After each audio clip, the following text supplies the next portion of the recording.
তুমি না তওবা করেছিলে? তুমি না শুধুমাত্র আল্লাহর জন্য সবকিছু ছেড়ে দিয়েছিলে? বুঝতে পেরেছিলে কোথায় তোমার আসল ঠিকানা? ভুলে গেছো? আবার কোন পাপ তোমায় গ্রাস করে নিল? তুমি তো সেই যে নিজের পাপের প্রতি অনুতপ্ত হয়ে সিজদায় পড়ে অঝরে কেঁদেছিলে। তাহলে আবার কেন দুনিয়ার ধোঁকায় পড়ে গেলে? কেন ভুলে গেলে কোথায় তোমার আসল গন্তব্য?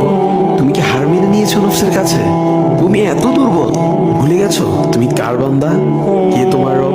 তোমার রব তো সর্বশক্তিমান। সর্বশক্তিমানের বান্দা আবার কখনো দুর্বল হয় নাকি? মৃত্যু পর্যন্ত লড়ে যাও তুমি। শয়তানকে দেখিয়ে দাও তোমার ইমানের পাওয়ার। শয়তানের ধোকায় পড়ে অনেক পাপ করে ফেলেছো, তাই নিরাশ হয়ে গেছো তুমি, তাই না? তুমি কি জানো না তোমার রব কতটা মহান? তিনি তো তোমাকে ক্ষমা করার জন্য অপেক্ষা করছেন। তাই ফিরে আসো সেই রবের দুয়ারে, যার দুয়ার কখনো বন্ধ হয় না।